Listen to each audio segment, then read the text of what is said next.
السلام علیکم ورحمۃ اللہ وبرکاتہ ان الحمد للہ نحمده ونستعینه ونستغفره ونعوذ باللہ من شرور انفسنا ومن سیئات اعمالنا من يهده الله فلا مضل له ومن يضلل فلا هادي له واشهد ان لا اله الا الله وحده لا شريك له واشهد ان محمدا عبده ورسوله اما بعد فان خير الحديث كتاب الله وخير الهدي هدي محمد صلى الله عليه وسلم وشر الأمور محدثاتها وكل محدثة بدعة وكل بدعة ضلالة وكل ضلالة في النار.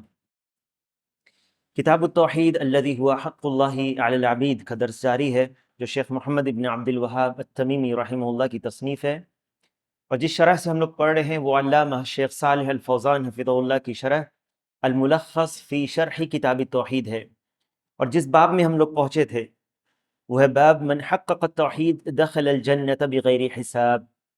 جس نے توحید کو مکمل کیا وہ جنت میں داخل ہو جائے گا بغیر حساب کے. اور اس باب میں دو آیتوں کو بیان کیا مصنف نے. سب سے پہلے کہتے ہیں وقول اللہ تعالی ان ابراہیم کان امۃ قانتا للہ حنیفا ولم یک من المشرکین، اس پر شرح گزر چکی ہے. اور دوسری آیت والذین هم بربهم لا یشرکون. اور اس باب کو شروع کرنے کے وقت یہ بات بیان کی گئی تھی کہ توحید کے مراتب ہیں. ایک ہے اصل توحید، اگر وہ اصل نہیں ہوگی، اصل مفقود ہوگی، نہیں ہوگی تو آدمی اسلام میں داخل نہیں ہوگا. یہ ہے اصل توحید. اور یہ جو اصل توحید ہے اس کی ضد ہے شرک اکبر. اصل توحید جو ہے اس کی ضد کیا ہے؟ شرک اکبر. تو جب کوئی کلمہ پڑھتا ہے اور شہادت لا الہ الا اللہ محمد رسول اللہ یا لا الہ الا اللہ کی گواہی دے کر اسلام میں داخل ہوتا ہے، کلمہ کی کو سمجھتے ہوئے اس کو اسلام میں داخل ہوتا ہے، اصل توحید اس کے اندر ہے.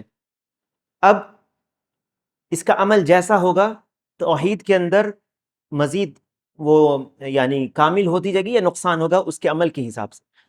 اس کے بعد کا جو مرحلہ ہے یا اس کے بعد جو ہے وہ ہے کمال التوحید الواجب، جو واجب ہے مکمل کرنا توحید کو. ایک ہے اصل توحید جس کے بغیر اسلام باقی نہیں رہے گا، اس کہ کوئی شخص توحید سے نکل جائے گا، اسلام نہیں ہوگا. اصل توحید کلمہ کے اقرار سے ہے، مسلمان ہو گیا وہ شخص. لیکن اب جو کمال التوحید ہے، جو واجب ہے، وہ ہونا ضروری ہے. اور واجب کا ترک کرنا یہ کیا ہے؟ گناہ ہے نا. تو واجب میں کیا ہے؟ یا تو واجب کو مکمل کرنا ہے، ضروری واجب کو مکمل کرنا ہے، یا اسی طرح سے اس میں جو نقصان ہوتا ہے، کمی جب آتی ہے اگر یہ واجب میں کوتاہی ہوگی اس کے. جیسے مسلمان تو ہے لیکن دکھاوے کے لیے کسی کے لیے کرے، دکھاوے کے لیے وہ ریاکاری اگر اس کے اندر آ گئی تو یہ جو واجب توحید اصل جو ہے، واجب اصل نہیں یعنی کہ کمال التوحید میں اس کی کمی ہے، نقصان ہے اس کے توحید میں. چاہے وہ شرک اصغر ہو یا بدعات ہو، یہاں تک کہ گناہ جو سرزد ہوتا ہے اس سے توحید میں اس کے نقصان پہنچتا ہے. یہاں تک کہ گناہ جو کرتا ہے انسان تو اس سے اس کے ایمان میں کمی ہوتی کہ نہیں، اور اسی بقدر گناہ کے اس کے توحید میں بھی نقصان ہوتا ہے. کیونکہ انسان گناہ کب کرتا ہے؟ اگر اللہ کی عظمت اس کے دل میں ہوتی جیسے کہ ہونی چاہیے تو وہ گناہ سے بھی بچتا. لیکن جب اس کے دل میں کمی ہوئی ہے اس کی تو وہ گناہ میں پڑا ہے. یہ کمال میں کمی ہے. یہ کون سا کمال ہے؟ جو واجب ہونا ضروری ہے. ٹھیک ہے. اس سے بھی اوپر کا درجہ ایک ہے اور یہ ہے کمال التوحید المستحب. یعنی اس سے جو اوپر کا درجہ ہے وہ اگر وہ چھوڑ دیتا ہے آدمی تو گناہ تو نہیں ہوگا، لیکن اس کو مکمل اگر کرے گا تو یہ وہ فضیلت کو پائے گا کہ وہ جنت میں بغیر حساب اور عذاب کے داخل ہو. ٹھیک ہے. تو پہلی جو آیت ہے اس کا تعلق تھا کہ ابراہیم علیہ السلام کا جو بیان آیا ان ابراہیم کان امۃ قانتا للہ حنیفا ولم یک من المشرکین. تو ابراہیم علیہ السلام نے یہ توحید کو مکمل کیا. اسی طرح سے کوئی کہہ سکتا ہے کہ صرف ابراہیم علیہ السلام تو اللہ کے نبی تھے، رسول تھے، ان کی بات الگ ہے اور ہم لوگوں کی بات الگ ہے، تو ہم لوگ وہ کمال کے درجے تک نہیں پہنچ سکتے. نہیں، اللہ تعالیٰ نے دوسری آیت جو ہے والذین هم بربهم لا یشرکون، کسی طرح سے شرک نہیں کرتے، کسی طرح سے شرک نہیں کرتے، یہاں تک کہ کمال المستحب کو بھی وہ پا سکتے ہیں، عمل سے پا سکتے ہیں۔ کمال الواجب تو ضروری ہے، یہ مستحب کوئی پاتے۔ مستحب کیا ہے؟ کمال المستحب کیا ہے؟ یعنی توحید اتنی مضبوط ہے اس کی کہ اب وہ کام بھی جو اگر وہ کرتا تو گناہ نہیں ہے اس میں، لیکن اگر وہ چھوڑ دیتا ہے اس کام کو تو یہ اس کی کمال التوحید کی نشانی ہے۔ وہ آج جو آخری جو حدیث اس میں پڑھی گئی تھی اس میں اس کی دلیل ہے، چونکہ حدیث آدھی ہم لوگوں نے پڑھی تھی اور آدھی پر رک گئے تھے، آج اس کو مکمل کرتے ہیں اور دیکھتے ہیں کہاں پر یہ کمال مستحب کی بات ہو رہی ہے۔ ٹھیک ہے، کہتے ہیں عن حسین بن عبد الرحمن قال كنت عند سعید بن جبیر فقال ایکم رأى الكوكب الذي انقض البارحة۔ حسین بن عبد الرحمن کہتے ہیں، گزر چکا ہے ان کے بارے میں، یہ تابعی تھے، اتباع التابعین میں سے تھے۔ تو حسین بن عبد الرحمن کہتے ہیں کہ میں سعید بن جبیر جو تابعی تھے ان کے پاس تھا، فقال، تو انہوں نے کہا، سعید بن جبیر نے کہا، ایکم رأى الكوكب الذي انقض البارحة، کس نے اس ستارے کو، ٹوٹتے ہوئے ستارے کو دیکھا جو گزشتہ رات ٹوٹا ہے؟ فقلت، تو حسین بن عبد الرحمن نے کہا میں نے دیکھا ہے، انا، ثم قلت، پھر میں نے کہا، اما انی لم اکن فی صلاح، میں نماز کی حالت میں نہیں تھا، ولکنی لدغت، لیکن مجھے ڈس لیا گیا تھا، کوئی جانور نے، سانپ یا بچھو نے ڈس لیا تھا۔ قال فما صنعت، تو سعید بن جبیر نے پوچھا کہ تم نے کیا کیا؟ قلت ارتقیت، میں نے رقیہ کیا۔ یہ جو لفظ ہے ارتقیت آگے آئے گا اس کے تعلق سے، یہاں پر رقیہ کیا یا رقیہ طلب کیا، کیونکہ آگے جو حدیث آ رہی ہے اس میں ان لوگوں کا ذکر ہے جو رقیہ طلب نہیں کرتے۔ طلب کرنے کا معنی یہ نہیں کہتے مجھے آپ رقیہ کر دیجئے میرے اوپر، ٹھیک ہے، میں نے رقیہ کرایا یا کیا، اب آگے اس سے واضح ہو جائے گا جب بات آگے آئے گی تب۔ قال فما حملك على ذلك، کس چیز نے تم کو اس چیز کو کرنے پر مجبور کیا؟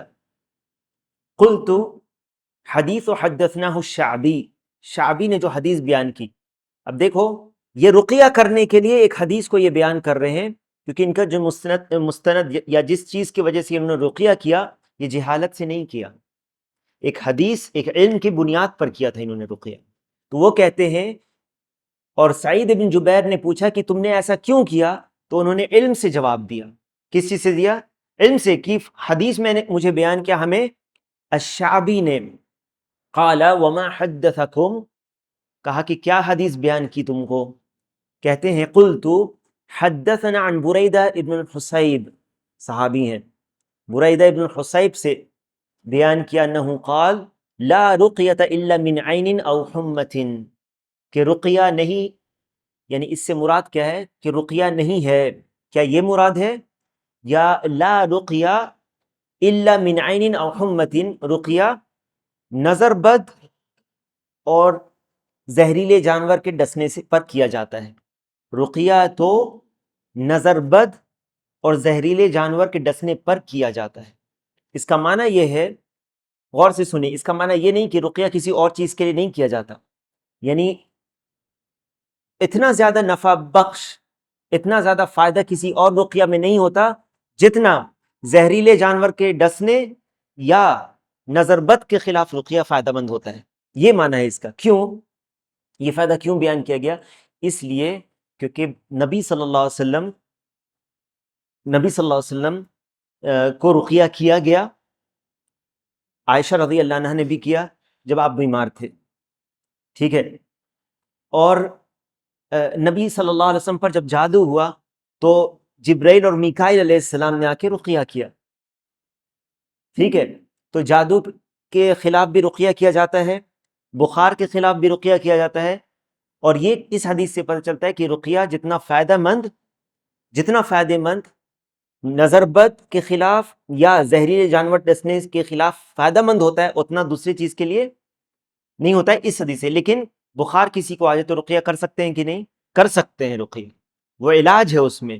تو یہاں پر جو کہا لا رقیۃ الا من عین او حمى، یعنی یہ تاکید کے لیے، حصر کے لیے نہیں۔ حصر کا معنی صرف انہی چیزوں کے لیے کیا جائے گا، یہ صحیح فہم نہیں ہے، یہ صرف اسی چیزوں کے لیے کیا جائے گا، صرف یہی نہیں بلکہ اللہ کے نبی صلی اللہ علیہ وسلم نے اور بھی چیزوں کے لیے ثابت ہے۔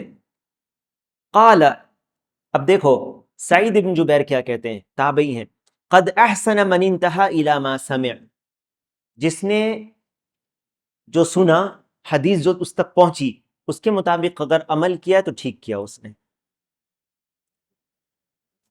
جو حدیث کی بنیاد پر کسی نے علم کی بنیاد پر عمل کیا ہے، اس کو کوئی حدیث پہنچی، اس کے اوپر کسی نے عمل کر لیا تو ٹھیک کیا اس نے، ٹھیک ہے۔ ولیکن، لیکن وہ بیان کرتے ہیں اب دوسری حدیث، حدثنا ابن عباس، ابن عباس رضی اللہ عنہ نے ہمیں حدیث بیان کی، یعنی نبی صلی اللہ علیہ وسلم، نبی صلی اللہ علیہ وسلم سے، انہو قال، کہ نبی صلی اللہ علیہ وسلم نے کہا کہ عرضت علی الامم، مجھ پر امتیں پیش کی گئی، فرأیت النبی ومعہ الرہط، تو میں نے دیکھا ایک نبی کو جس کے ساتھ چند لوگ تھے۔ رہط کا معنی بیان ہو چکا ہے، 10 سے کم لوگ جو ہوتے ہیں، 7 8 9 10 9 تک لوگ جو ہوتے ہیں وہ رہط کہلاتے ہیں۔ والنبی ومعہ الرجل والرجلان، اور ایسے نبی کو بھی دیکھا جن کے ساتھ ایک یا دو شخص تھے۔ والنبی ولیس معہ احد، اور ایسے بھی نبی کو دیکھا جن کے ساتھ کوئی نہیں تھا۔ اس پر فائدے بیان ہو چکے ہیں تو میں اس کو دہرا نہیں رہا ہوں ان فوائد کو، ٹھیک ہے؟ آگے جن پہ بیان نہیں ہوا اس پہ بیان کر دوں گا انشاءاللہ۔ اذ رفع لی سواد عظیم، کہ میرے سامنے بہت بڑی تعداد لائی گئی، فظننت انہم امتی، میں نے گمان کیا کہ یہ میری امتی ہیں۔ فقیل لی، تو مجھ سے کہا گیا، ھذا موسیٰ وقومہ، یہ موسیٰ اور ان کی قوم ہیں۔ فنظرت فاذا سواد عظیم، پھر میں نے دیکھا ایک بہت بڑی جماعت تھی۔ فقیل لی ھذہ امتک، کہا گیا یہ آپ کی امتی ہیں۔ ومعہم 70,000 يدخلون الجنت بغیر حساب ولا عذاب، اور ان کے ساتھ 70,000 ایسے لوگ ہیں، یا ان میں 70,000 ایسے ہیں جو جنت میں بغیر حساب اور عذاب کے داخل ہوں گے، ٹھیک ہے؟ بغیر حساب اور عذاب کے داخل ہوں گے۔ مصنف نے اس باب کا جو ترجمہ لیا ہے وہ اسی حدیث کے حصے سے لیا ہے، جس میں ہے من حقق التوحید دخل الجنت بغیر حساب، اور اس وقت میں نے یہ کہا تھا شاید کہ بغیر حساب یعنی حساب اور عذاب کے، اس حدیث میں ہے۔ اب وہ کون لوگ ہیں، ان کی کیا صفتیں ہیں جو جنت میں جائیں گے بغیر حساب اور عذاب کے؟ اس ترجمہ سے پتہ چلتا ہے کہ جنہوں نے اپنی توحید کو مکمل کیا، یعنی وہ توحید، اس توحید کو مکمل کس طرح سے کیا جو کمال المستحب تھا، کیونکہ کمال الواجب تو سب کو کرنا ہے، کمال الواجب تو سب کو کرنا ہے، نہیں کرنے پر وہ گناہگار ہوگا، لیکن کمال المستحب ان میں سے جو لوگ ہیں جو جنت میں بغیر عذاب اور حساب کے جائیں گے۔ اب دیکھیں ان کی صفت کیا ہے، اب آئے گی۔ اس کے بعد کہتے ہیں ثم نہض فدخل منزلہ، پھر رسول اللہ صلی اللہ علیہ وسلم اٹھے اور گھر میں تشریف لے گئے۔ فخاض الناس فی اولئک، تو لوگوں نے ان کے بارے میں باتیں کرنا شروع کی۔ یہاں پر ایک فائدہ یہ ملتا ہے کہ نبی صلی اللہ علیہ وسلم کی حدیث کی روشنی میں، اس حدیث کی روشنی میں آپس میں بات کرنا، گفتگو کرنا، تاکہ انسان اس کے معنی کے اوپر آئے، یہ مشروع عمل ہے، تاکہ نبی کے حدیث سے کیا کیا فوائد نکلتے ہیں اور اس سے کیا فائدہ حاصل ہو سکتا ہے، یا اس حدیث کا مفہوم کیا ہو سکتا ہے، تاکہ ہم یا اللہ کے کلام یا رسول اللہ صلی اللہ علیہ وسلم کے کلام میں، فرمان میں، تاکہ ہم عمل کر سکیں اس کے مطابق، ٹھیک ہے؟ فخاض الناس فی اولئک، لوگ اس میں بات کرنے لگے، لوگ آپس میں ڈسکس کرنے لگے اس کے تعلق سے کون لوگ ہو سکتے ہیں۔ فقال بعضهم، بعض نے کہا ان میں سے، فلعلهم الذین صحبوا رسول اللہ صلی اللہ علیہ وسلم، ان میں سے شاید یہ وہ لوگ ہیں جنہوں نے رسول اللہ صلی اللہ علیہ وسلم کی صحبت اختیار کی، یعنی آپ صلی اللہ علیہ وسلم کے صحابہ ہیں. واضح ہے.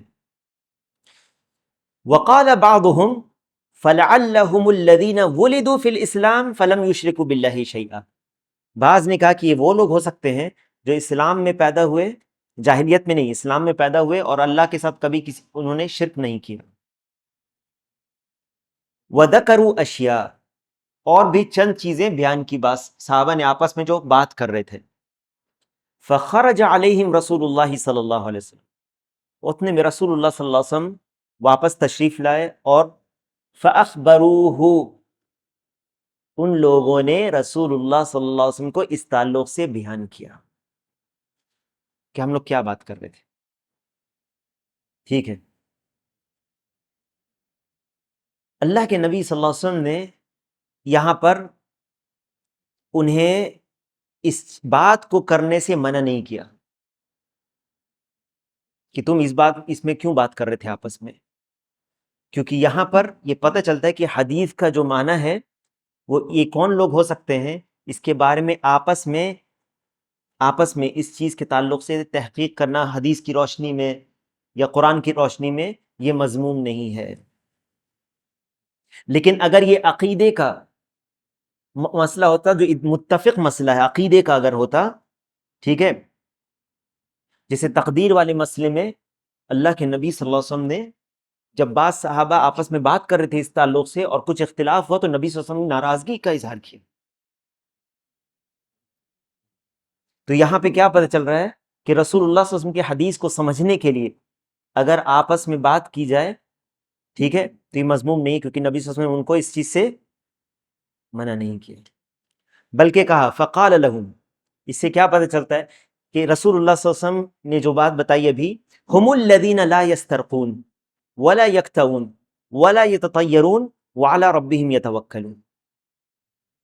کہا کہ یہ وہ لوگ ہیں جو رقیہ طلب نہیں کرتے، دوسرے سے نہیں کہتے مجھے رقیہ کر دو مجھ پر. لا یسترقون ولا یکتؤون، اور داغ لگوانے کو نہیں کہتے بیماری کے علاج میں، آئے گی اس کی تفصیل. ولا یتطیرون، بدشگونی نہیں کرتے. وعلی ربہم یتوکلون، اور اپنے رب پر توکل کرتے ہیں. ابھی جو حدیث بیان کی گئی، جو ٹکڑا کہ رسول اللہ صلی اللہ علیہ وسلم جب چلے گئے اندر تو لوگوں نے آپس میں اس تعلق سے باتیں کرنا شروع کی. ذرا غور کریں، صحابہ یہ فضیلت جب انہوں نے سنی کہ اس میں 70,000 ایسے لوگ ہیں جو جنت میں بغیر حساب اور عذاب کے داخل ہوں گے، تو یہ فائدہ اس حدیث سے ملتا ہے کہ ان کے اندر یہ بات متقرر تھی. دو باتیں جو یہاں پہ ذکر ہوئی، پہلی بات صحابہ کی فضیلت، اور دوسرا کہ توحید کی اہمیت. اسی لیے ان لوگوں نے جب بات کی آپس میں تو کس چیز کو بیان کر رہے ہیں؟ یہ وہ لوگ ہو سکتے ہیں جو یا تو رسول اللہ صلی اللہ علیہ وسلم کے صحابہ ہیں. اس سے کیا پتہ چلتا ہے کہ صحابہ کے بیچ میں یہ بات معلوم تھی کہ صحابہ کی فضیلت ہے. کیا پتہ چل رہا ہے نا اس سے؟ یا یہ معلوم ہو رہا ہے کہ وہ صحابہ جانتے تھے کہ توحید کی اہمیت کیا ہے، تبھی نہ انہوں نے کہا کہ شاید یہ وہ لوگ ہیں جو اسلام میں پیدا ہوئے اور انہوں نے کبھی شرک نہیں کیا. اور یہ دو اہم مسائل عقیدے کے مسائل، توحید اور صحابہ کے تعلق سے جو عقیدہ اہل سنہ والجماعت ہے. ٹھیک ہے. ہم الذین، تو نبی صلی اللہ علیہ وسلم نے جب بیان کیا تو ان کے جو اختلافات ہیں وہ ختم ہو گئے. اسی لیے حدیث جو ہے وہ اختلاف کو ختم کر دیتی ہے. چلیے، ہم الذین لا یسترقون، یہ وہ لوگ ہیں جو رقیہ طلب نہیں کرتے. اوپر جو بیان ہوا، واپس آئیں اوپر حدیث میں، اس پر کیا لکھا ہوا ہے؟ جب حسین ابن عبد الرحمن سے پوچھا سعید ابن جبیر نے کہ تم نے کیا کیا، انہوں نے کہا قلت ارتقیت، میں نے رقیہ کیا. اور نیچے ہے لا یسترقون، وہ رقیہ طلب نہیں کرتے، کسی سے کہتے نہیں ہیں اگر یہاں پر انہوں نے رقیہ طلب کیا کہ نہیں کیا اوپر حسین ابن عبد الرحمن نے، ہاں، تو پھر فائدہ کیا ہے اس کو بیان کرنے کا جو سعید ابن جبیر نے بیان کیا؟ اگر انہوں نے رقیہ طلب نہیں کیا تو پھر اس کو بیان کرنے کا کیا فائدہ ہے؟ اور ان کو کہا ٹھیک ہے، جس نے وہ عمل کیا، جس کو اس نے سنا تو ٹھیک کیا، لیکن میں نے سنا ہے ابن عباس رضی اللہ عنہ کو یہ بیان کرتے ہوئے، اور پھر یہ فضیلت والی بیان انہوں نے کی۔ وہ لوگ جو لوگ رقیہ کی طلب رکھتے ہیں تو وہ لوگ جنت میں جانے کا نہیں، ایسا تو نہیں ہے، بغیر حساب اور حرک اللہ فیک۔ جو طلب نہیں کریں وہ جنت میں۔ یہ جو لفظ ہے ارتقیت، صحیح مسلم کی روایت میں استرقیت ہے، نوٹ کریں اس کو۔ صحیح مسلم کی جو روایت ہے اس میں ارتقیت کی جگہ ہے استرقیت، میں نے رقیہ طلب کیا، کروایا، استرقیت، کیونکہ عربی میں جو الف سین تا ہوتا ہے یہ طلب کے لیے ہوتا ہے نا، مغفرت طلب کرنا استغفار، بارش طلب کرنا استسقاء، ہاں، مدد طلب کرنا استمداد، ٹھیک ہے؟ تو الف سین تا یہ مدد طلب کرنے کے لیے ہوتا ہے، استغفار ہے نا۔ تو یہاں پر استرقیت، میں نے رقیہ طلب کیا، یہ مسلم کی روایت میں، ٹھیک ہے؟ تو ارتقیت کا معنی یہاں پر چونکہ جب حدیث کو جمع کریں گے تو معنی واضح ہو گیا کہ انہوں نے رقیہ طلب کیا تھا۔ تو ارتقیت بمعنی استرقیت، اسی لیے سعید بن جبیر نے وہ روایت سنائی جس میں ان کی فضیلت ہے جو رقیہ طلب نہیں کرتے۔ واضح ہے؟ اللہ عالم، ہم نہیں بول سکتے جزمن کسی کے بارے میں، لیکن جو آدمی چاہتا ہے کہ وہ فضیلت والی چیز حاصل کرے۔ اب ایک سوال ہے، کوئی شخص بیمار ہے، آپ جاتے ہیں اس پر رقیہ کرنے کے لیے، آپ کو اس نے کہا نہیں ہے، کیا اگر آپ نے رقیہ کر دیا اس کا تو کیا وہ 70,000 سے نکل جائے گا؟ کیونکہ اس نے طلب نہیں کیا ہے، ٹھیک ہے؟ اس نے طلب نہیں کیا۔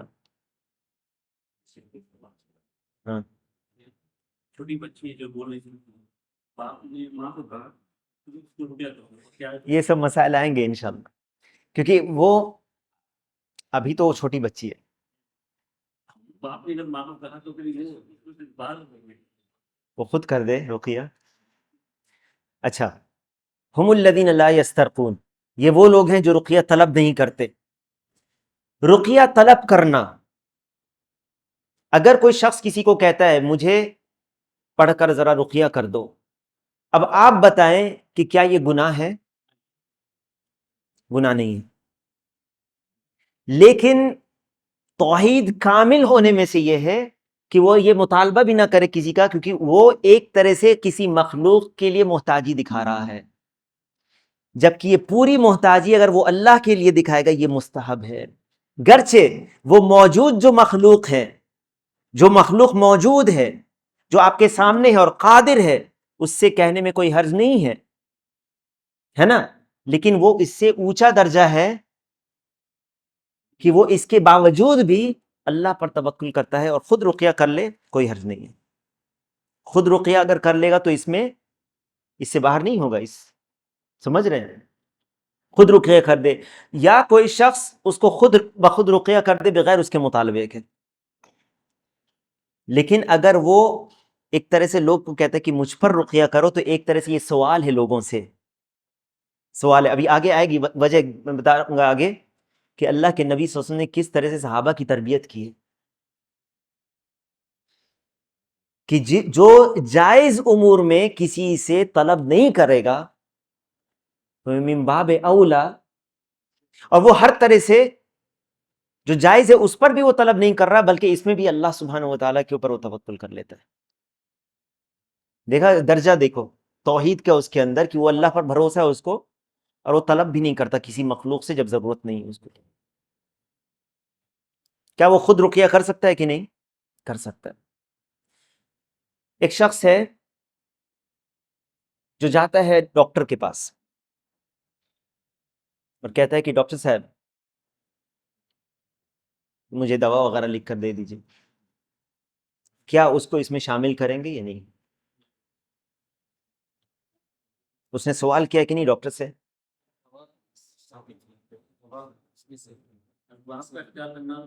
بارک اللہ فیک، صحیح جواب ہے یہ۔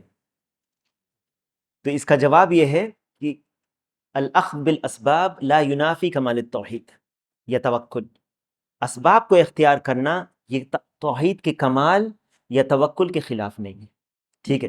کیوں؟ کیونکہ اللہ کے نبی صلی اللہ علیہ وسلم نے کہا تداووا ولا تداووا بحرام، علاج کراؤ، دوا کرو، لیکن حرام سے مت کرو۔ تو اللہ کے نبی صلی اللہ علیہ وسلم نے جس چیز کا کہا ہے کہ یہ کرو، یہ مباح ہے کرنا، تو ظاہر سی بات ہے جس کو نہیں پتا ہے وہ اس سے پوچھے گا جس کو دوا اور علاج معلوم ہے۔ جیسے کہ دوسری روایت میں ہے ما انزل اللہ داء الا انزل له شفاء، کوئی بھی بیماری اللہ نے نہیں نازل کی مگر اس کے ساتھ شفا بھی نازل کی ہے۔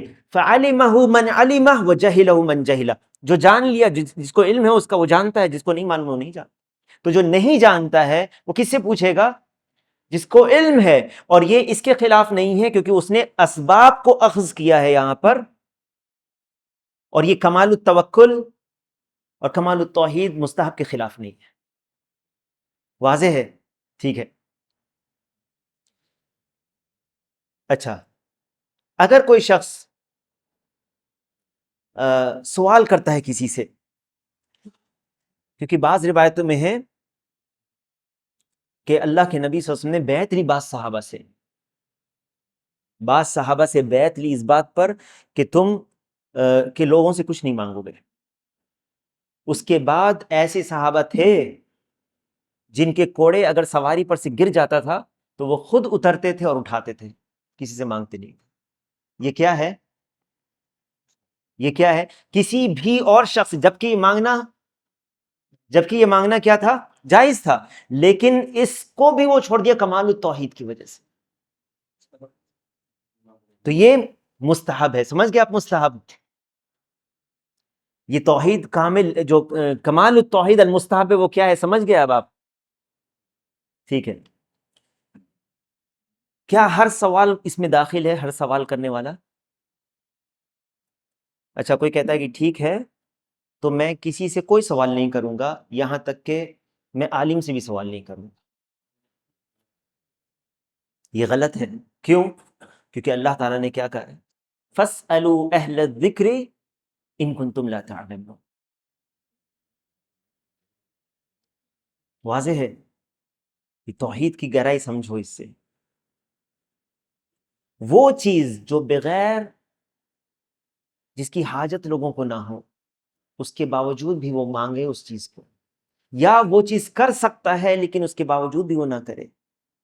مثال کے طور پر ایک آدمی خود رقیہ کر سکتا ہے لیکن وہ کہے دوسرے کو کہ مجھے رقیہ کرو، تو وہ کمال التوحید المستحب سے نکل گیا اس مطالبے کی وجہ سے، کیونکہ مطالبہ کرنا جائز ہے، ٹھیک ہے، یہ کمال الواجب نہیں ہے۔ کمال الواجب یہ ہے کہ جس کے پھر گناہ گار ہوتا ہے، اس میں گناہ گار نہیں ہے۔ بات سمجھ میں آ رہی ہے؟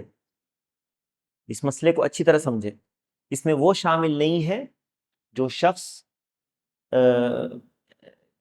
جس کے بارے میں رخصت ہے حدیث میں، جس کے بارے میں رخصت ہے حدیث میں، جیسے تداؤ ولا تداؤ بحرام، دوا کرو، علاج کراؤ، لیکن حرام سے مت کرو۔ اور اس میں وہ بھی شامل نہیں ہے جو اہل علم سے لوگ فتویٰ پوچھتے ہیں۔ یہ نہیں کہیں گے کہ استغناء عن الخلق ہمیں حکم یعنی یہ مستحب ہے۔ استغناء عن الخلق کا معنی ہے مخلوق سے بے پرواہی، مخلوق کی ضرورت نہیں، مجھے مخلوق سے مجھے مدد نہیں چاہیے، اللہ سے۔ وہ کب ہے؟ جب آپ کر سکتے ہیں، اور جہاں پر لیکن کہیں پر اگر ضرورت ہو، جہاں پر کہیں پر ضرورت ہو ان چیزوں میں جس میں رخصت ہے تو کوئی حرج نہیں ہے۔ یہ اعلیٰ درجہ ہے کہ رقیہ طلب نہ کرنا کسی سے۔ واضح ہے؟ ٹھیک ہے۔ لا یسترقون ولا یکتوون، اور وہ داغ نہیں لگواتے۔ داغ لگانے کا معنی یہ ہے کہ جسم کا کوئی حصے پر کوئی بیماری کبھی ہوتی تھی، اور آج بھی میڈیکل میں اس کو استعمال کیا جاتا ہے۔ اس چیز کو بتاتا ہوں کیسے۔ یا تو وہ جسم کا حصہ فاسد ہو گیا ہے، پہلے بہت سارا علاج نہیں ہوتا تھا، تو اس حصے کو کا ایک طریقہ یہ تھا، یا تو آپ اس کو کاٹ کے پھینک دیں جس میں خون بہنے کا خدشہ ہو، تو دوسرا طریقہ کیا تھا کہ آگ میں لوہے کو گرم کر کے داغتے تھے۔ مثال کے طور پر ورم ٹیومر کسی کو ہے تو وہاں پر کا جو سیل ہے وہ داغنے سے مر گیا، ختم ہو گیا، ایک طریقہ ہے یہ علاج کا، ٹھیک ہے۔ کسی کو گینگرین ہو گیا ہے انگلی میں، داغنے کا، یا اس طرح کی جو چیز ہے، میڈیکل ٹرم بھی میں بھی اس کو استعمال کیا جاتا ہے، جس میں وہ داغتے ہیں، ابھی بھی ماڈرن میڈیسن میں بھی اس کو کاؤٹرائزیشن کہتے ہیں شاید، وہ طریقہ ہے اس کو داغ کر کے ختم کر دینے کا۔ داغنا، یہ دغواتے نہیں، طلب نہیں کرتے داغ، یہ دغواتے نہیں ہیں۔ داغنا جس کو کہتے ہیں الکئی، الکئی بن نار، آگ سے دغوانا، یہ آخری علاج ہے۔ جب کوئی اور علاج کام نہ کرے تو یہ کرایا جا سکتا ہے۔ حاجت و ضرورت پر اس کو کرانا جائز ہے، حاجت و ضرورت پر اس کو کرانا جائز ہے۔ یہ مکروہ کب ہے؟ یہ مکروہ ہے بغیر حاجت کے، یا دوسرا طریقہ ہے پھر بھی وہ طریقہ کیا جائے تب یہ مکروہ ہے، اور یہ اصل میں دغوانا یہ مکروہ ہے اصل، کیونکہ اس کے تعلق سے اللہ کے نبی صلی اللہ علیہ وسلم نے بیان کیا ہے، اور اہل علم کہتے ہیں کہ حاجت کے وقت یہ جائز اور مباح ہے اس سے علاج کرانا۔ کیوں؟ کیسے پتہ چلا؟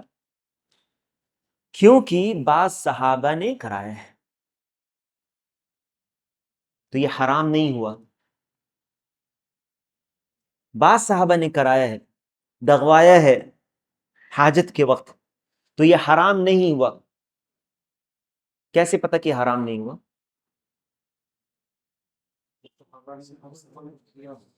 کیونکہ صحابہ نے کرایا اور اللہ کے نبی صلی اللہ علیہ وسلم نے کہا تداووا ولا تداووا بحرام،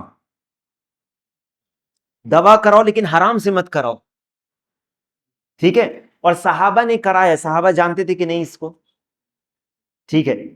تو ایک چیز یہ کہ یہ اصل میں مکروہ ہے، لیکن عند الحاجہ، حاجت و ضرورت کے وقت جائز۔ اب ایک سوال ہے کہ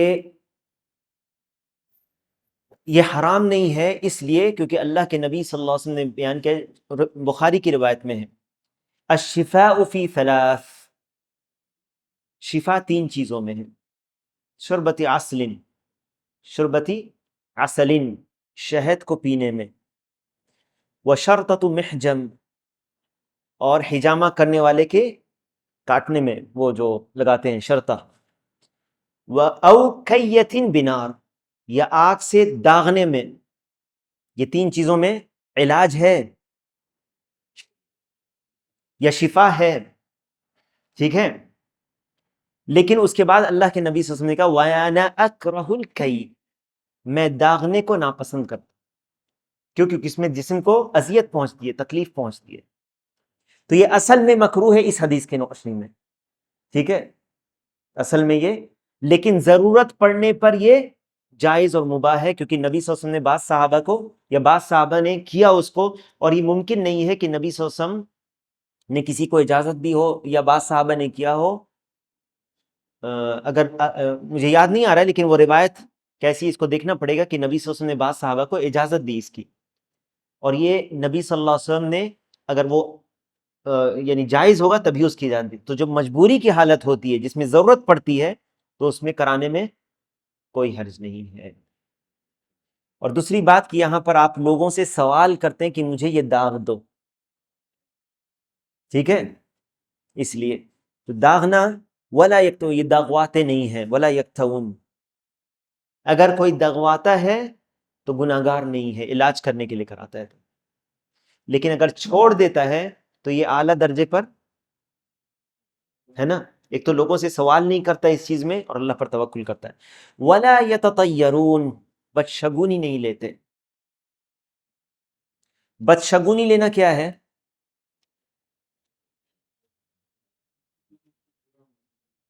برا کسی چیز کو، سپرسٹیشن جس کو کہتے ہیں۔ جیسے سفر کرنے کے پہلے کیا کرتے تھے وہ لوگ عرب، کہ پرندے کو چھوڑتے تھے، ٹھیک ہے، طائر اسی سے یتطیرون، پرندہ دائیں چلا جائے تو سفر کہتے تھے ٹھیک رہے گا، بائیں چلا جائے انہوں نے کہا نہیں بدشگونی خراب ہے نہیں جائیں گے، یہ نہیں کرتے تھے۔ اس پرندے کو کیا پتا اور کیا اس کے اندر، کچھ نہیں، وہ یہ خرافات ہے صرف۔ اور بدشگونی لینا یہ حرام ہے۔ بدشگونی لینا، بلی راستہ کاٹ دے گی تو نہیں جائیں گے ادھر سے۔ ایک شخص جو ہے بلی راستہ کاٹ گیا، اب اس کو جانا ضروری تھا، کیا کرے گا؟ یہ سب شیطان دماغوں سے کھیلتا ہے لوگوں کے، کیا کرے گا؟ تو کیا کہتا ہے کہ نہیں چل کے نہیں، پھاند کر جاؤ اس راستے سے۔ سبحان اللہ، یہ سب بیوقوفی ہے۔ تو یہ تطیر، یہ جو بدشگونی نہیں لیتے۔ وعلی ربہم یتوکلون، اور اپنے رب پر بھروسہ کرتے ہیں۔ اب اس حدیث کے آخری ٹکڑے پر غور کریں، 4 قسم کے لوگوں کے بیان ہوا ہے، 4 قسم کے لوگوں کا بیان ہوا ہے۔ جو رقیہ نہیں کرتے، طلب کرتے، یہ مستحب عمل ہے، مستحب عمل ہے، بہتر ہے کہ نہیں؟ واجب تو نہیں ہے لیکن مستحب ہے۔ ولا یکتؤون، یہ مباح ہو سکتا ہے یا مکروہ ہو سکتا ہے۔ ولا یتطیرون، حرام ہے۔ وعلی ربہم یتوکلون، واجب ہے۔ احکام 5 آ گیا اس میں، احکام 5 ہیں۔ واجب، جس کے چھوڑنے پر گناہ ہے، ٹھیک ہے، اور جس کے کرنے پر ثواب ہے اللہ سے تقرب کی نیت سے۔ مستحب، جس کو کرنے پر اجر ہے، چھوڑنے پر گناہ نہیں ہے۔ مباح یا جائز یا حلال، جس کو کرنے پر نہ ثواب ہے نہ گناہ، چھوڑنے پر بھی گناہ نہیں۔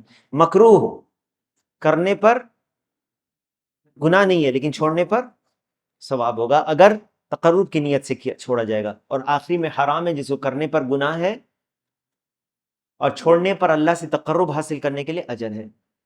یہ 5 احکام۔ اب یہاں پر یہ دیکھیں، فقام عکاشہ، عکاشہ رضی اللہ عنہ کھڑے ہوئے، عکاشہ بن محصن، فقال ادعو اللہ ان یجعلنی منہم، اللہ سے دعا کریں کہ وہ مجھے بھی ان لوگوں میں شامل کر دے۔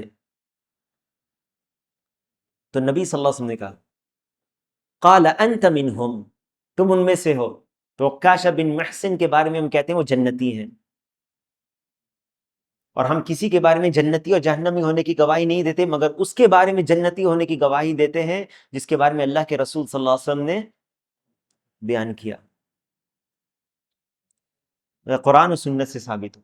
اور اس کے بارے میں ہم جہنمی جزمن کہتے ہیں جس کے بارے میں رسول اللہ صلی اللہ علیہ وسلم نے کہا ہو یا قرآن میں آیا ہو، ٹھیک ہے، جیسے ابو لہب جہنمی ہے، ٹھیک ہے، اور حدیث میں جس کے بارے میں بیان ہوا ہے کہ وہ جہنم میں ہے تو ہم اس کے بارے میں کہتے ہیں وہ جہنم۔ لیکن اس کے علاوہ بعد کے جو لوگ آئے اس کے بارے میں ہم جنتی اور جہنمی ہونے کی گواہی نہیں دیتے ہیں۔ تو عکاشہ بن محصن ان لوگوں میں سے جن کی جنت کی گواہی ہم دیتے ہیں، ہے نا۔ انہوں نے کہا میرے لیے دعا کیجیے اللہ سے، ان یجعلنی منہم،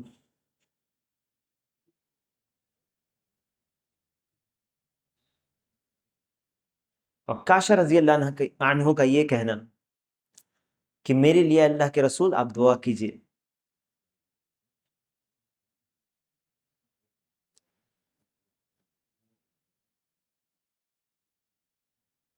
یہ کیا ہے؟ یہ دعا کے لیے کہنا ہے، ٹھیک ہے، اور عکاشہ رضی اللہ عنہ ان لوگوں میں سے ہے۔ اسے کیا پتہ چلا؟ کیونکہ دعا کرانے سے نبی صلی اللہ علیہ وسلم کے پاس صحابہ آتے تھے دعا کرنے، تو یہ ان سے نہیں نکلیں گے، جو 70,000 میں سے ہیں۔ کیا سمجھے؟ ٹھیک ہے، قال انت منہم، تم ان میں سے ہو۔ ثم قال تو اس سے کیا پتہ چلا کہ کوئی آدمی دعا کے لیے اگر کہہ دے تو یہ وہ نہیں ہے، ٹھیک ہے، ایسا نہیں کہ وہ اس میں سے نکل گیا، ہے نا۔ ثم قام رجل آخر، دوسرے آدمی کھڑے ہوئے اور انہوں نے کہا ادعو اللہ ان یجعلنی منہم، اللہ سے دعا کیجئے مجھے بھی ان میں بنا دے۔ اللہ کے نبی صلی اللہ علیہ وسلم نے کہا فقال سبقک بها عکاشہ، عکاشہ تم پر سبقت لے گئے۔ آگے اس کے تعلق سے بیان آئے گا۔ نبی صلی اللہ علیہ وسلم کا یہ حسن اس اخلاق تھا، یہ نہیں کہا کہ تم نہیں ہو ان میں سے، بلکہ کہا کہ عکاشہ سبقت لے گئے، اور اس سے راستہ بند ہو گیا ہر ان لوگوں کا جو بعد میں آتے ہیں اور کہتے کہ میرے لیے بھی دعا کر دیجئے، میرے لیے بھی دعا کر دیجئے۔ ٹھیک ہے، ٹھیک ہے۔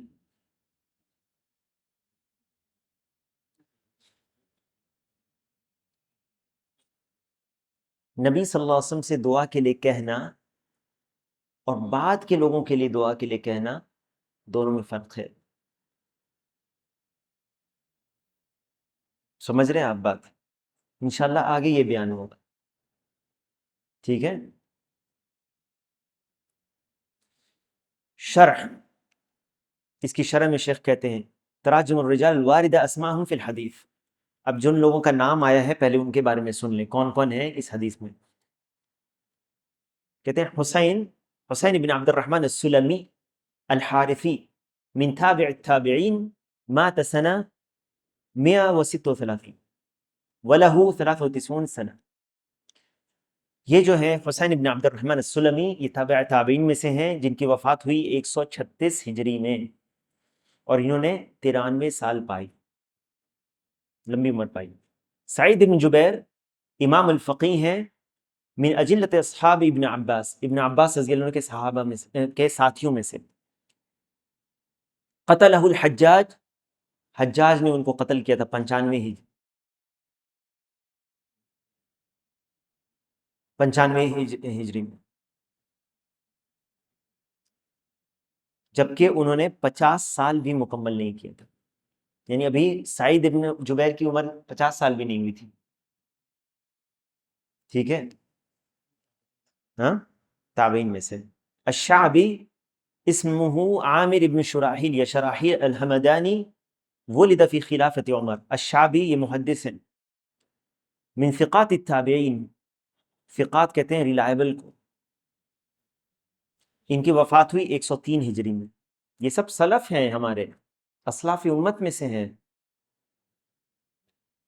بریدہ بضم اولی و فتح ثانی، کیا معنی ہے اس کا؟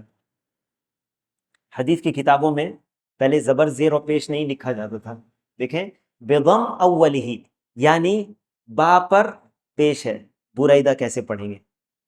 بضم اولی و فتح ثانی، را پر زبر ہے، بریدہ ایسے پڑھیں گے، یہ معنی ہے اس کا۔ ابن الحسیب ابن الحارث الاسلمی، صحابی شہیر، مشہور صحابی ہیں، ان کی وفات ہوئی 63 ہجری میں۔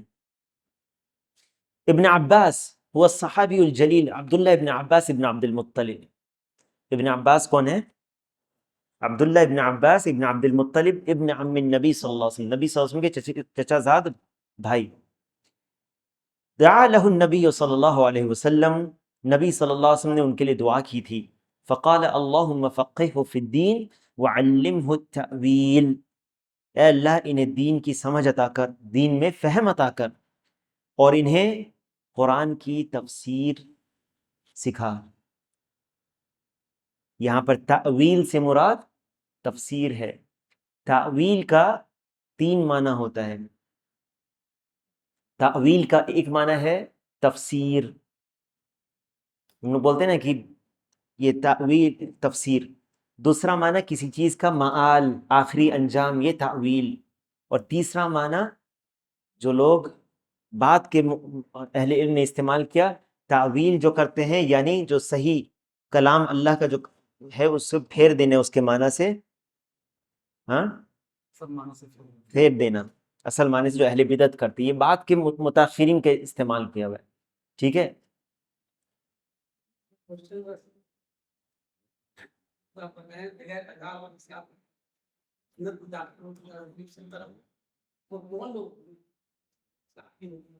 ابھی ان کی صفت بیان کر دی گئی، ابھی ان کی صفت بیان کر دی گئی. ہم الذین لا یسترقون، وہ لوگ ہیں جو رقیہ طلب نہیں کرتے. ولا یکتؤون، داغ نہیں لگواتے. ولا یتطیرون، بدشگونی نہیں لیتے.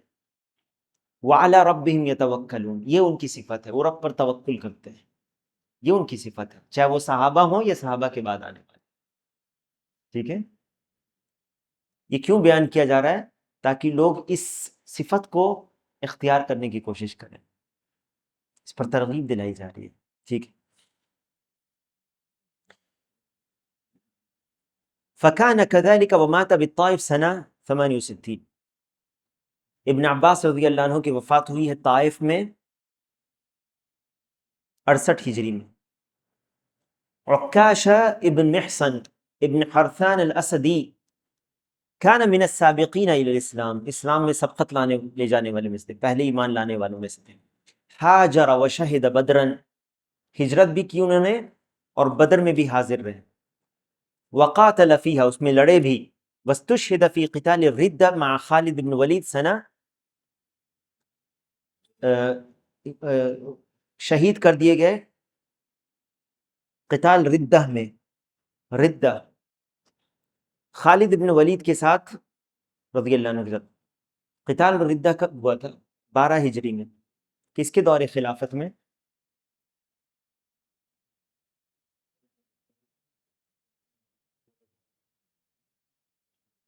12 ہجری میں کس کے دور خلافت تھی؟ کیا یہ نبی صلی اللہ علیہ وسلم کا وقت تھا یا ابو بکر صدیق رضی اللہ عنہ کا دور خلافت تھا؟ کیونکہ ابو بکر صدیق رضی اللہ عنہ کے دور خلافت 2 سال رہا. 11 ہجری میں نبی صلی اللہ علیہ وسلم کی وفات ہوئی اور 13 ہجری تک ابو بکر صدیق رضی اللہ عنہ کی خلافت رہا. اس کے بعد 10 سال عمر بن الخطاب رضی اللہ عنہ کے دور خلافت تھی، 23 ہجری ہو گیا. تو اس طرح سے یہ ردہ جب فتنہ ہوا تو بہت سارے لوگ مرتد ہو گئے، بہت ساری وجہ سے. ایک تو مانعین زکوٰۃ بھی تھے اس میں بعض، تو ان مرتدوں کے خلاف جہاد کیا ابو بکر صدیق رضی اللہ عنہ نے. ان میں یہ عکاشہ رضی اللہ عنہ شہید ہوئے. الکوکب النجم، کوکب ستارے کو کہتے ہیں. انقض ای سقط منہ الشہاب، جو ستارہ ٹوٹتا ہے. ستاروں کو اللہ تعالیٰ نے ایک خاص مقصد سے پیدا کیا ہے. ایک تو وہ زینت ہے آسمان کے لیے، اور اللہ تعالیٰ نے اس میں سے شہاب، یا جو شیطان کو اس سے مارا جاتا ہے، اس کے ٹوٹتا ہے ایک یہ. اور تیسرا مقصد ستارے کا کیا ہے؟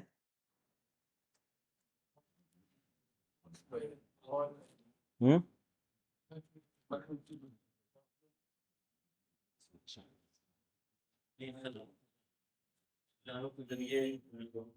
بارک اللہ فیک. وبالنجم ہم یہتدون، ستاروں کے ذریعے جو ہے راستہ پتہ چلا. ٹھیک ہے. البارحہ، گزشتہ رات، جو رات گزری ہے، گزشتہ رات جو گزری اس کو بارحہ کہتے ہیں. تو سعید بن جبیر نے پوچھا کہ کس نے، ایکم رأى الکوکب الذی انقض البارحہ، گزشتہ رات کس نے دیکھا ہے؟ ٹھیک ہے.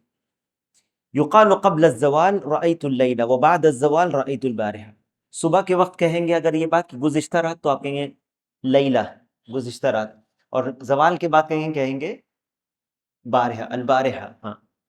لدغت ای لدغته اقرب، واللدغ اللسع ای اصابته بسمها، یعنی بچھو کا ڈسنا. ارتقیت طلبت من یرقینی، میں نے طلب کیا جو مجھے رقیہ کرے. یہاں سے پتہ چل رہا ہے ارتقیت کا معنی انہوں نے طلب کیا تھا. ٹھیک ہے. استرقیت کا معنی ہے ارتقیت. والرقیہ، رقیہ کس کو کہتے ہیں؟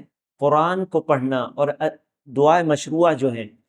قراءۃ القرآن والادعیۃ الشرعیہ علی المصاب بمرض ونحوہ، قرآن یا ایسے دعاؤں کا جو مشروع دعائیں ہیں اس کو پڑھ کر اس کا جھاڑ پھونک کرنا، یہ کیا ہے؟ یہ رقیہ ہے. رقیہ کے لیے شرطیں ہیں. رقیہ شرعیہ ہونا چاہیے. رقیہ کیا ہونا چاہیے؟ شرعیہ. بعض اہل علم نے شرطیں بیان کی ہے، قرآن و سنت سے ہونا چاہیے پہلی چیز، عربی زبان میں ہونا چاہیے، اور لفظ بالکل ظاہر ہونے چاہیے. ایسا نہیں کہ کچھ عام اوڑی بوڑی بک رہے ہیں جس کو آپ کہتے ہیں نا کہ کچھ نہیں سمجھ میں آ رہا ہے تو کیا زبان سے نکل رہا ہے، وہ یہ سب نہیں، بلکہ وہ بالکل قرآن و سنت کا ظاہر لفظ ہونا چاہیے، عربی میں ہونا چاہیے. ٹھیک ہے، کیونکہ ایسے لوگوں نے کتاب لکھی ہے جس میں ایسی ایسی لفظ شامل کر دیا ہے کہ جو آپ کو نہیں بیان کر سکتے یہاں پر.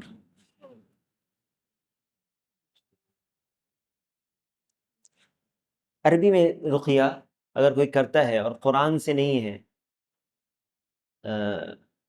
یا سنت سے ثابت نہیں ہے، لیکن وہ شرک نہیں ہے، اس میں کر سکتے ہیں کہ نہیں؟ کر سکتے ہیں. کیا دلیل ہے اس کی؟ ایک تو یہ علاج کے باب میں ہے، علاج کے باب میں ہے تو آپ یہ نہیں کہہ سکتے کہ دلیل ہونی چاہیے قرآن و سنت سے اس کی، لیکن لفظ ظاہر ہونا چاہیے، ہے نا، شرک نہ ہو. کیونکہ اللہ کے نبی صلی اللہ علیہ وسلم نے کہا اعرضوا علیہ رقاکم، اپنے رقیہ کو پیش کرو مجھ پر. ایسے رقیہ میں کوئی حرج نہیں جب تک اس میں شرک نہ ہو. ٹھیک ہے، تو یہ الفاظ جو ہے ضروری نہیں کہ قرآن و سنت سے ثابت ہو، لیکن ظاہر ہونا چاہیے، لفظ کا معنی معلوم ہونا چاہیے اور کلیئر ہونا چاہیے. ایسا نہیں کہ کوئی ایسا لفظ جو آپ کو، ٹھیک ہے، بیماری کے اوپر، بیمار کے اوپر رقیہ کیا جائے. ما حملک علی ذلک، پوچھا کہ تم کس چیز نے اس کو کرنے پر، کیا تمہاری حجت ہے، کیا دلیل ہے تمہارے پاس کہ تم نے رقیہ کیا. ما حجتک علی جواز ذلک، پھر انہوں نے کہا لا رقیہ الا من عین. العین کس کو کہتے ہیں؟ نظر بد لگنا. ٹھیک ہے، او حمت، الحمہ زہریلے جیسے بچھو کے ڈسنے سے کیا جاتا ہے. من انتہا الی ما سمع، اس نے ٹھیک کیا جس نے وہ عمل کیا جو اس نے سنا ہے. ای اخذ بما بلغه من العلم، علم کی بات جو اس تک پہنچی اگر اس پر اس نے عمل کیا تو ٹھیک ہے. اسی لیے فقہی مسائل میں اگر اختلاف ہو جائے جب تک وہ علم کی بنیاد پر ہے، اور ایسا اختلاف ہے جو اختلاف تنوع کی قسم میں سے ہے، اختلاف تنوع کی قسم میں سے، تو کوئی حرج نہیں. یا ویسا اختلاف ہے جس میں دلیل بالکل ظاہر نہیں ہے لیکن اس میں ائمہ نے اجتہاد کیا ہے بعض چیزوں میں، کوئی حرج نہیں ہے. ٹھیک ہے، فقہی مسائل میں بعض چیزوں میں وسعت ہوتی ہے، وسعت ہوتی ہے، اور بعض چیزوں میں جو ہے جب دلیل بالکل واضح ہوتی ہے تو دلیل کی طرف آنا چاہیے. ٹھیک ہے،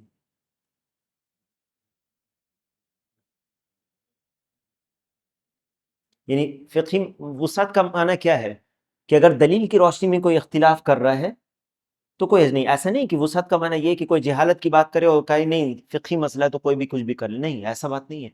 ٹھیک ہے، عرضت علی الامم، کہا جاتا ہے کہ یہ کب دکھایا گیا نبی صلی اللہ علیہ وسلم کو، کان ذلک لیلۃ الاسراء، یہ کہا گیا کہ ہو سکتا ہے یہ نبی صلی اللہ علیہ وسلم نے اسراء کی رات دیکھا ہو. ای اراہ اللہ مثلہا اذا جاءت یوم القیامہ، یعنی قیامت جب آئے گی تو ایسا آپ نے شاید دیکھا ہو، یہ کہا گیا. بعض اہل علم نے اس کو بیان کیا. الرہط الجماع دون العشرہ، 10 سے کم جو لوگ ہیں وہ الرہط ہیں، جیسے 9 تک. لیس معہ احد ای لم یتبعہ من قومہ احد، یعنی بعض نبی ایسے ہوں گے جن کے ساتھ کوئی نہیں ہوگا. اس سے کیا پتہ چلا کہ حق جو ہے وہ کثرت تعداد سے نہیں ہے، کہ زیادہ تعداد جو ہے وہ حق ہے، یہ ضروری نہیں ہے. نہیں تو بعض نبی ایسے بھی آئیں گے جن کے ساتھ کوئی نہیں ہوگا قیامت کے دن. ٹھیک ہے، سواد عظیم کا معنی بہت زیادہ لوگ، اشخاص کثیرہ. فظننت انہم امتی، تو میں نے گمان کیا کہ یہ میری امت ہے. کیوں؟ اتنی کثرت سے لوگ تھے، اتنے زیادہ لوگ تھے. ای لکثرتہم وبعدہ عنہم فلا یمیز اعینہم، صاف ظاہر نہیں ہو رہے تھے ان کی شکل، تو اس لیے نبی صلی اللہ علیہ وسلم نے کہا کہ مجھے لگا کہ یہ میری امتی ہیں. موسیٰ، کہا گیا یہ موسیٰ ہیں. موسیٰ کون؟ موسیٰ ابن عمران علیہ السلام، کلیم الرحمن. وقومہ ای اتباعہ علی دینہ من بنی اسرائیل. کیا پتہ چلتا ہے اس سے کہ بنی اسرائیل میں بہت سارے لوگ موسیٰ علیہ السلام پر ایمان لائے تھے. یہ جو موسیٰ علیہ السلام کے ساتھ اتنی بڑی تعداد تھی، وہ کون لوگ تھے؟ جو موسیٰ علیہ السلام پر ایمان والے تھے۔ یہ انبیاء کے ساتھ وہ لوگ اٹھائے جائیں گے جو ان کے اوپر ایمان لانے والے۔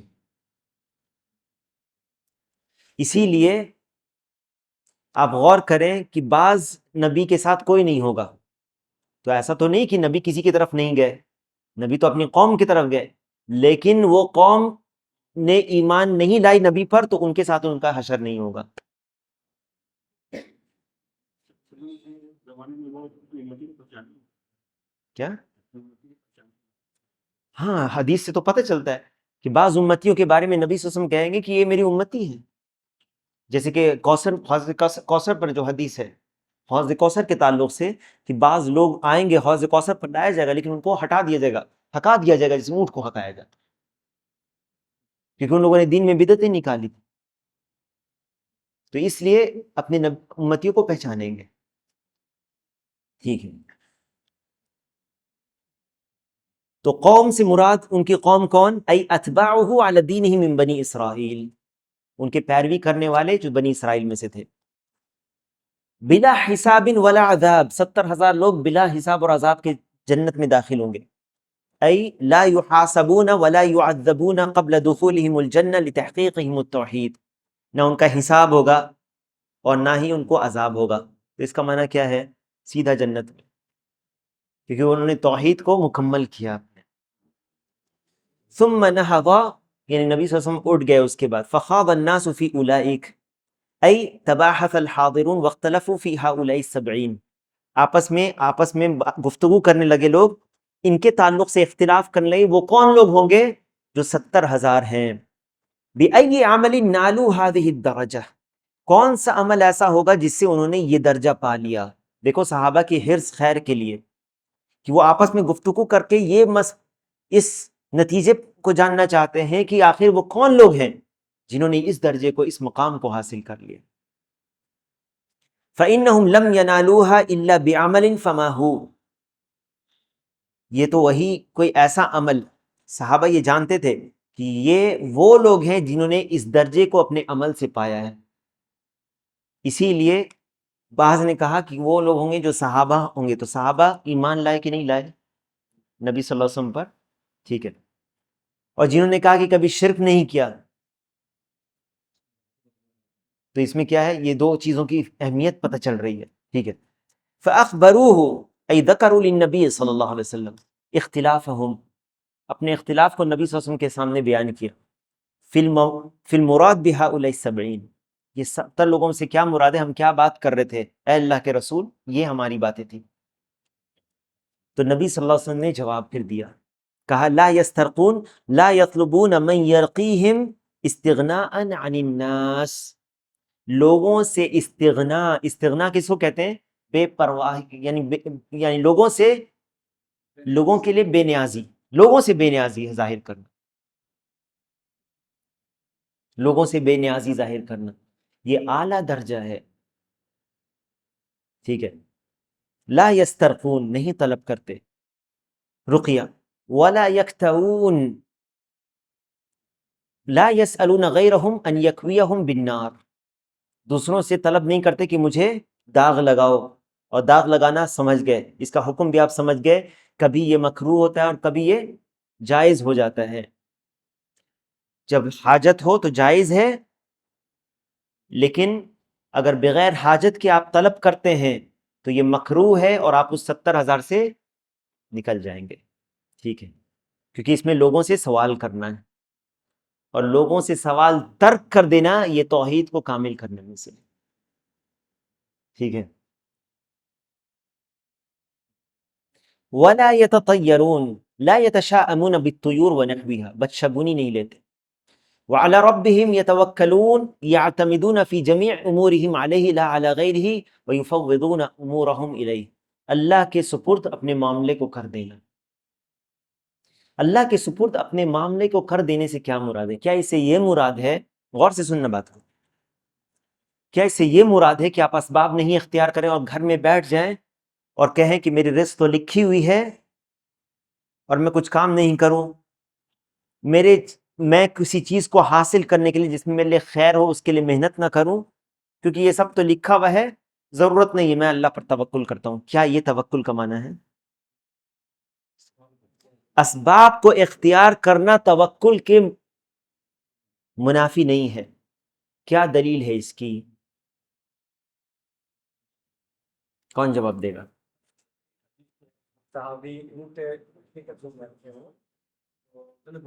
بارک اللہ فیک.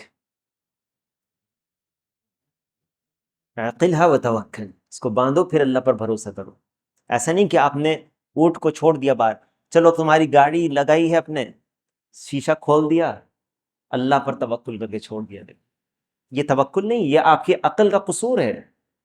توکل یہ ہوتا ہے کہ آپ نے اسباب اختیار کیا، اسباب اختیار کیا، اور پھر آپ اس کے اوپر اللہ پر بھروسہ کر لیں. ایک واضح حدیث ہے اس تعلق سے، کون جواب دے سکتا ہے؟ بالکل واضح حدیث ہے اور توکل کا ذکر ہے اس میں بھی ہے عقلها وتوکل، لیکن وہ حدیث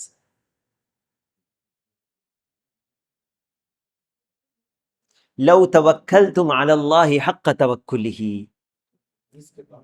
اگر تم اللہ پر ایسا بھروسہ کرو، توکل کرو جیسے کہ توکل کرنے کا حق ہے، لرزقکم کما یرزق الطیر، اللہ تمہیں ایسے رزق دے گا جیسے پرندوں کو رزق دیتا ہے. غور سے سنو اس بات کو. کوئی شخص کہے اس حدیث کو بیان کر کے، دیکھو میں تو پرندے کی طرح ہوں، پورا توکل میرا اللہ پر ہے، میں کچھ نہیں. یہ عقل کا قصور ہے اس کے، کیونکہ حدیث میں کیا ہے؟ لو توکلتم علی اللہ حق توکلہ، اگر تم اللہ پر ایسے بھروسہ کرو جیسے کہ اس پر بھروسہ کرنے کا حق ہے، لرزقکم کما یرزق الطیر، وہ تم کو رزق دے گا جیسے پرندوں کو رزق دیتا ہے. تو اس کا کیا معنی کہ تم گھر میں بیٹھ جاؤ، کام نہیں کرو، محنت کے لیے کوئی اسباب اختیار نہیں کرو؟ کیوں؟ کیونکہ اللہ تعالیٰ نے، اللہ کے نبی صلی اللہ علیہ وسلم نے اس کے بعد پرندوں کے تعلق سے کیا بیان کیا؟ سنو کیا بیان کیا؟ تغدو خماسا وتروح بطانا، نکلتی ہیں وہ صبح میں، نکلتی ہیں خالی پیٹ. نکلتی ہیں کس لیے؟ کیا وہ گھونسلے میں بیٹھی رہتی ہیں کہ مجھ تک رزق پہنچ جائے گا؟ نکلتی ہیں اس کے لیے. اسباب اختیار کیا کہ نہیں؟ اسباب اختیار کیا. وتروح بطانا، پیٹ بھر کے سیر ہو کر کے آتی ہیں واپس شام میں. آپ نکلیں اس چیز کو سوچتے ہوئے کہ میں اپنی کوشش کرتا ہوں، رزق دینے والا اللہ ہے. جب معاملات ہو تمہارا، چاہے وہ آفس میں ہو، چاہے وہ کام پر ہو، جو معاملات تمہارا ہے، جس چیز کا تم نے عہد کیا ہے، جس چیز پر، اس کو تم کو پورا کرنا ہے. حرام چیز کو نہیں کرنا ہے. حرام طریقے سے پیسہ زیادہ آ جائے، یہ رزق کمانے کا ذریعہ ہے، یہ کیا رزق صحیح رزق ہوگا، حلال ہوگا؟ اور برکت نہیں ہوگی اس میں. یہ نہیں کہ ہم جیسے تیسے کما لیں، جھوٹ بول کر، دھوکہ دے کر، فراڈ کر کے، نہیں، یہ طریقہ نہیں ہے. نکلو حلال رزق، پھر اللہ پر بھروسہ کرو جتنی میری قسمت میں اللہ نے لکھا ہے، اور اس یقین کے ساتھ. اور یاد رکھو یہ بھی عبادت ہے، ایک توکل اور ایک اللہ سے اچھا گمان، حسن الظن باللہ. اگر آپ کسی کام کو کرتے ہیں، آپ کو کام دیا گیا، اسکول کے آپ ٹیچر ہیں، آپ نے کام کیا اور کام میں آپ سستی کرتے ہیں، آدھا کام کیا آدھا نہیں کیا، پوری سیلری آپ اٹھا رہے ہیں، غلط کام آپ کر، آپ کا حق نہیں بنتا ہے اس چیز پر پورا. آپ کو کوئی پروجیکٹ دیا گیا ہے، اس پروجیکٹ کو آپ پورا نہیں کرتے، ادھورا کر کے چھوڑ دیتے. آپ کو ایک وقت دیا گیا ہے، اس میں آپ کو کرنا ہے، آپ پورا نہیں کرتے، اور آپ کہتے ہیں کہ ہم توکل کر. آپ اسباب اختیار کریں، ٹھیک ہے کمی آئے گی کچھ، لیکن برکت ہوگی اس میں. اور آپ کو نہیں پتا کہ حرام معاملات کر کے آپ کتنا بھی کما لیں، وہ برکت سے خالی ہوگا. ہو سکتا ہے کہ آپ ایکسیڈنٹ ہو جائے اور جتنا آپ نے حرام طریقے سے کیا تھا اس سے دگنا آپ کا خرچ ہو جائے. ہو سکتا ہے کہ نہیں؟ تو برکت ختم ہو جاتی ہے. کتنے لوگ ہیں جن کو کم پیسے میں بھی وہ خوش رہتے ہیں، اور کتنے لوگ ہیں جن کے پاس پیسے کی کمی نہیں ہے لیکن پھر بھی وہ مایوس رہتے ہیں، ڈپریشن کا شکار رہتے ہیں. ہوتا ہے یا نہیں ہے ایسا؟ تو توکل کا کیا معنی ہے سمجھ گئے آپ؟ اسباب کو اختیار کرنا، کیونکہ ترک الاسباب یہ نقص ہے عقل میں، اور اسباب پر پورا بھروسہ کر لینا یہ نقص ہے توحید میں، یہ نقص ہے توحید میں. اسی لیے اس باب میں ہے وَعَلَى رَبِّهِمْ يَتَوَكَّلُونَ. آپ نے اسباب پر بھروسہ نہیں کرنا ہے، آپ کو رب پر بھروسہ کرنا ہے اسباب کو اختیار کرتے ہوئے. مثال کے طور پر ایک شخص ہے، وہ علاج کرانے کے لیے ڈاکٹر پہ، اب تو ہم ڈاکٹر کے پاس چلے گئے، اب تو یہ دوا ہم کھائیں گے تو اب ٹھیک ہی ہو جانا ہے. لا حول ولا قوت الا باللہ. یہ شرک ہو جائے گا. یہ شرک اصغر بھی ہو سکتا ہے، اور جب تک اگر آپ توکل، اگر آپ بھروسہ اسباب پر کر لیں گے اور رب کو چھوڑ دیں گے یہ شرک ہو جائے گا. اسی لیے توکل کرنا، اللہ پر بھروسہ کرنا یہ توحید میں سے ہے. اور یاد رکھو جو اللہ پر بھروسہ کرتا ہے، توکل کرتا ہے کہ اللہ یعنی وہ صحیح کام کرے، غلط نہیں کرے، بشرطے کے ہے نا اللہ سے ڈرتا رہے، تقوی اختیار کرے اور اللہ تعالیٰ پر بھروسہ کر کے کرے، اللہ تعالیٰ کافی ہو جائے گا اس کے لیے. وَمَن يَتَوَكَّلْ عَلَى اللَّهِ فَهُوَ حَسْبُهُ وَعَلَى اللَّهِ فَتَوَكَّلُوا إِن كُنتُم مُؤْمِنِينَ. اللہ پر بھروسہ کرو اگر تم مومن ہو تو. اس لیے یہ توحید میں سے میرے بھائیو، اس کو سیکھو اور اس کو لوگوں کو سمجھاؤ. صرف اسباب کے اوپر نوٹ کرو، اس کو اسباب پر بھروسہ کرنا یہ شرک میں سے ہے، اور اسباب کو چھوڑ دینا یہ توحید میں، اسباب پر پورا بھروسہ کرنا یہ شرک میں سے ہے، توحید میں نقص کمی ہے یہ. اور اسباب کو چھوڑ دینا یہ عقل میں نقص ہے. پہلا جو ہے وہ توحید میں نقص ہے اور دوسرا عقل میں نقص ہے.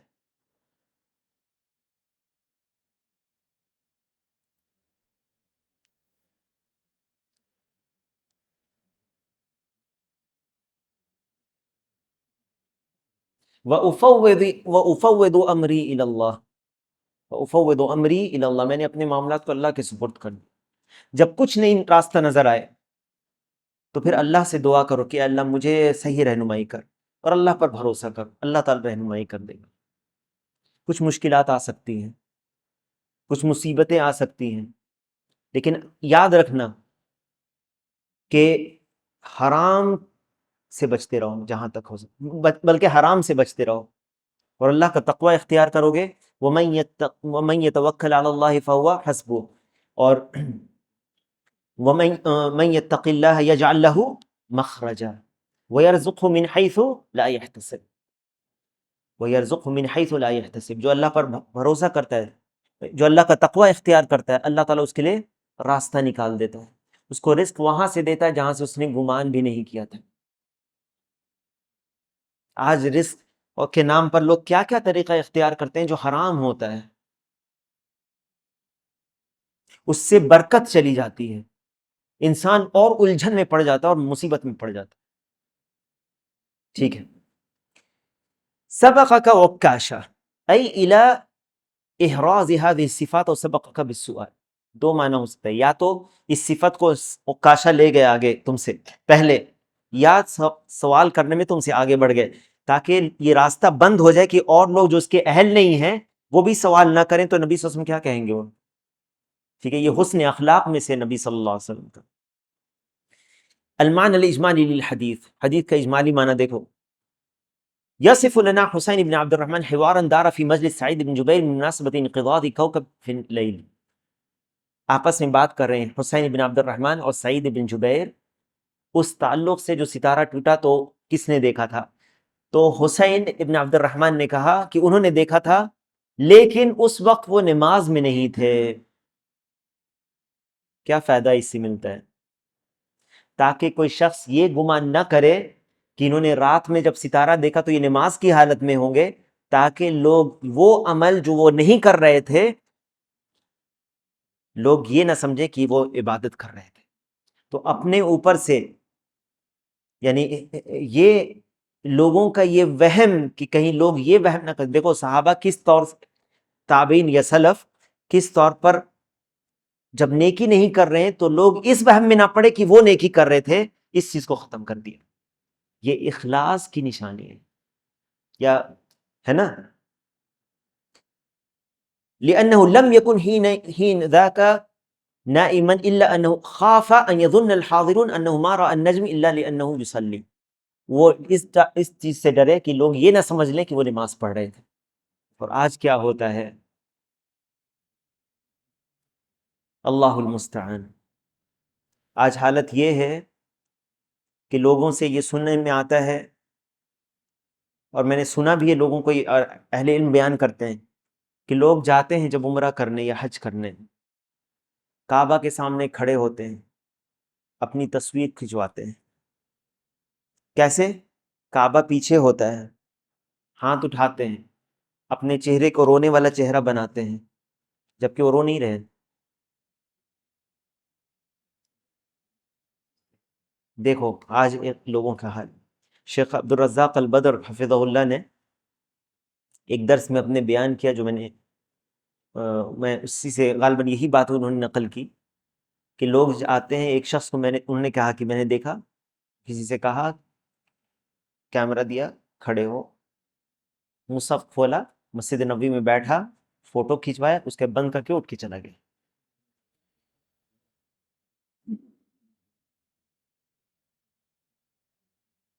آج یہ موبائل فتنہ بن گیا ہے.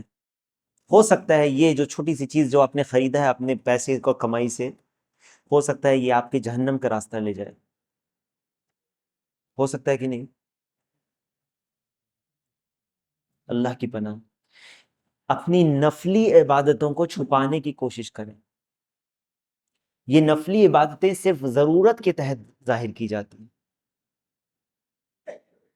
ضرورت اگر ہے یا ایسا ہے کہ آپ اس کو روک نہیں سکتے.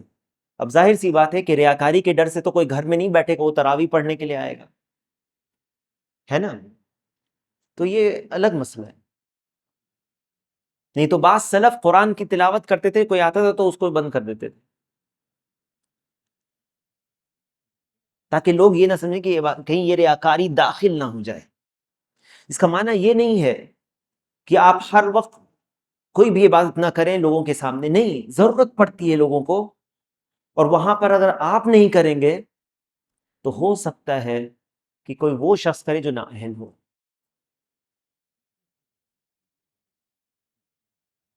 پھر آپ کو دیکھنا پڑے گا کہ اپنے ریاکاری کے ڈر سے نہیں بلکہ ریاکاری سے بچتے ہوئے اللہ پر بھروسہ کرتے ہوئے، اس میں بھی توکل، اور اس عبادت کو جس میں خیر ہے تمہارے لیے لوگوں کے لیے اس کو کرو، اور ریاکاری کا ڈر ہو تو اس کو دل سے اپنی نکالنے کی کوشش کرو اور اللہ پر اپنی نیت میں اخلاص کرو اور آگے بڑھو. نہیں تو پھر ممبر پر کوئی نہیں چڑھے گا، کیا نہیں تو پھر درس کوئی نہیں دے گا، کیونکہ شیطان اگر ریاکاری کا وسوسہ ڈالتا رہے گا تو کیا ہوگا، ساری چیز چھوڑ دیں گے لوگ، خیر کہاں پھیلے گا. پھر لوگ بیان نہیں کریں گے دین کو، ایسی چیز بیان کریں گے ممبر پر سے جس کو آپ روک بھی نہیں سکتے.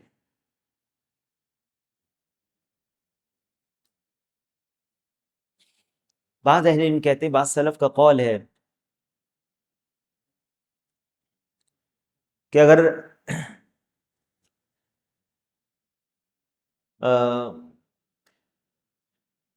ایسے اہل علم نہ ہوتے جو گمراہی کا رد کرنے والے نہیں ہوتے تو زندیق لوگ ممبر پر چڑھ جاتے. اور ایسی چیزیں آئے دن نظر آتی ہے، کہیں نہ کہیں سنائی دیتی ہے، لیکن آپ اس کو پھر روک بھی نہیں سکیں گے. میں نے سنا ایک شخص کو ممبر پر بیان کرتے ہوئے جمعہ کے خطبے میں، مسجد کے اندر لوگوں کا مجمع بھرا ہوا ہے اور لا الہ الا اللہ کی غلط تفسیر بیان کرتے ہوئے. یا انبیاء علیہ السلام کا مشن توحید تھا، اور وہ کہتے تھے اپنے قوم کو کہ اللہ کی عبادت کرو. یہ تو سب کوئی کہتا ہے، اشاعرہ بھی یہی بات کہتے ہیں، لیکن اس کی تفسیر کیا کرتے ہیں؟ اللہ کے سوا تمہارا کوئی خالق اور مالک نہیں ہے.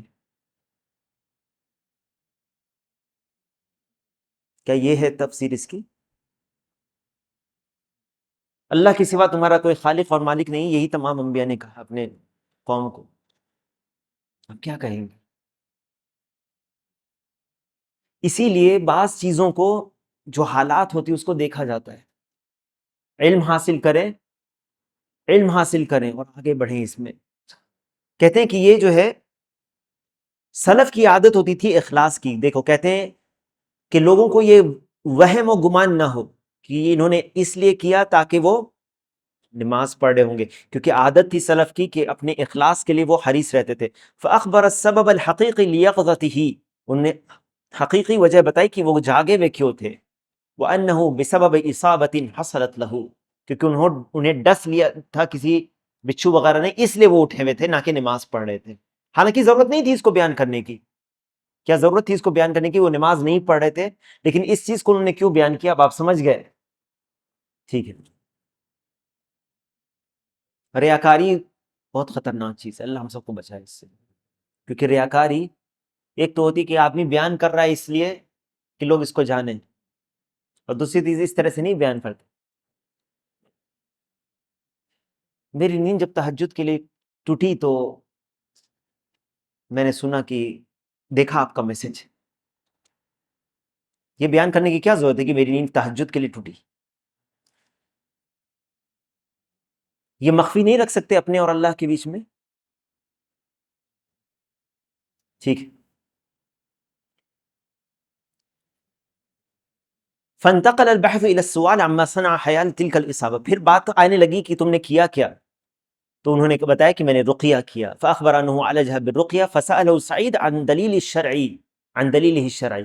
سے کیا پتہ چلتا ہے کہ سلف شرعی دلیل کا مطالبہ کرتے تھے کسی عمل پر. ایسا نہیں کہ سنی سنائی بات نہیں، شرعی دلیل کون ہے؟ قرآن و سنت. ٹھیک ہے. علما صنع فذكر له الحديث الوارد عن الرسول صلی اللہ علیہ وسلم في جواز الرقیہ فصوبه في عمله بالدلیل.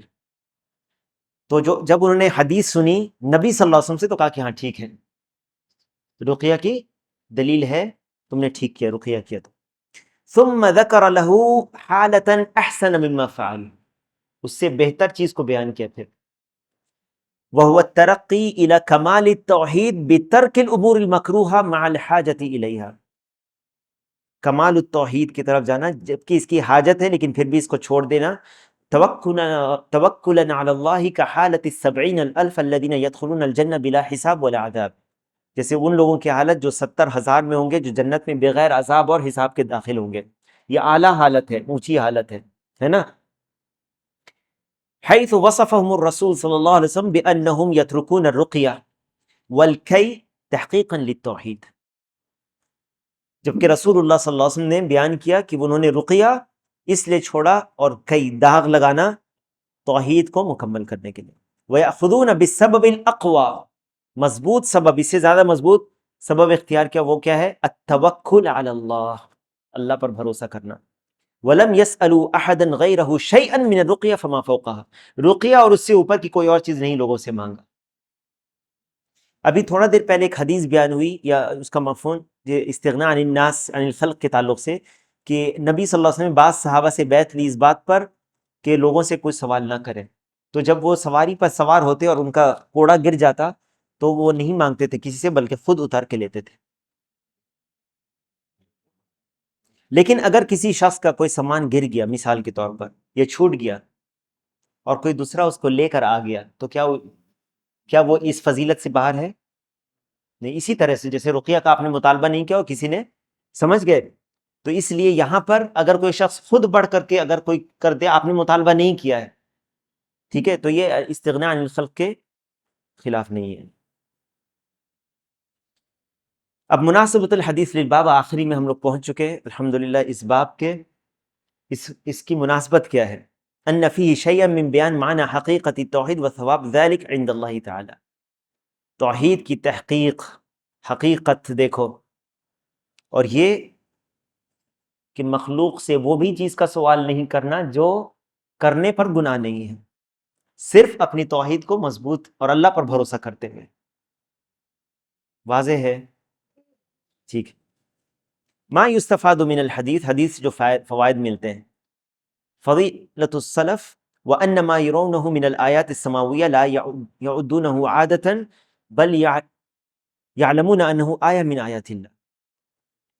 غور کریں، سلف کی فضیلت، سلف میں کون آتے ہیں؟ صحابہ، تابعین، اتباع التابعین۔ اور جو وہ آسمان میں جو چیزیں دیکھتے تھے، آیات السماویہ، آیات دو قسم کی ہوتی ہیں، ایک آیات کونیہ اور ایک آیات شرعیہ۔ آیات شرعیہ جو قرآن ہے، قرآن کی آیات اللہ نے جو نازل کیا، قرآن و حدیث، اور آیات کونیہ جو اللہ تعالیٰ کون میں دکھاتا، آسمانوں میں، یا مختلف جو حوادث ہوتے ہیں جیسے سورج گرہن اور چاند گرہن، یہ آیات ہیں، اس کے پیچھے ایک مقصد ہوتا ہے۔ اور اسی طرح جو شیطان کو ستارہ جو ٹوٹتا ہے، تو سلف اس کو عام چیز نہیں بلکہ اس سے عبرت حاصل کرتے تھے، اور یہ اس کو ایک عادت نہیں سمجھتے تھے کہ چلو یہ سب تو ہوتا رہتا ہے، بلکہ یہ جانتے تھے کہ اللہ کی آیتوں میں سے ہے، کیونکہ اللہ تعالیٰ شیطان کو اس سے مارتا ہے۔ ٹھیک ہے۔ حرص السلف علی الاخلاص وشدت ابتعادہم عن الریا، سلف کی حرص، ان کا کوشاں رہنا یا تو اخلاص کے لیے اور ریاکاری سے اپنے آپ کو دور رکھنا۔ کیسے پتہ چلتا ہے؟ حسین ابن عبد الرحمن نے جو کہا کہ میں نماز نہیں پڑھ رہا تھا بلکہ مجھے ڈس دیا تھا، ہے نا۔ تیسری چیز، طلب الحجہ علی صحت المذہب وعنایت السلف بالدلیل۔ آپ کوئی کام کر رہے ہیں، کس بنیاد پر کر رہے ہیں؟ یہ تمہارا عمل کس بنیاد پر ہے؟ کیا دلیل ہے تمہارے پاس اس کی؟ اور سلف دلیل کا خاص اہتمام کرتے تھے۔ ایسا نہیں کہ آج مولوی صاحب نے بتا دیا عید میلاد النبی کا جلوس نکالنا ہے تو روڈ پر نکل گئے ایک دم بھیڑ بکری کی طرح، نہیں، دلیل کیا ہے اس کی؟ چوتھی بات، مشروعیت الوقوف عند الدلیل والعمل بالعلم، دلیل پر رک جانا، علم کے مطابق عمل کرنا۔ جب علم ہو گیا تم کو وہ دلیل پہنچی، تم نے اس کے مطابق عمل کر لیا، ٹھیک ہے۔ وَأَنَّ مَنْ عَمِلَ بِمَا بَلَّغَهُ فَقَدْ أَحْسَنَ، جس نے وہ حدیث پر عمل کر لیا جو اس تک پہنچی، صحیح ہے۔ مثال کے طور پر بعض مسائل میں حدیث دو طرح کی ہوتی ہے، بعض علماء جمع کرتے ہیں، جیسے شرمگاہ کو چھونے سے وضو ٹوٹتا ہے یا نہیں، یہ مسئلہ بعض روایت میں ہے کہ ٹوٹتا ہے، بعض علماء نے تطبیق کی ہے۔ تو جو کسی ایک حدیث پر عمل کر لیتا ہے وہ صحیح حدیث ہے، ٹھیک ہے۔ بعض کہتا ہے نہیں، میں واجب سمجھتا ہوں کہ میں وضو کروں شرمگاہ کو ہاتھ لگانے اس کے بعد، کیونکہ میرے پاس یہ دلیل ہے حدیث، کوئی مسئلہ نہیں۔ تو یہ جو فقہی مسائل میں جو اختلافات ہیں جس میں وسعت ہوتی ہے، اس میں تشدد نہیں کرتے۔ کب؟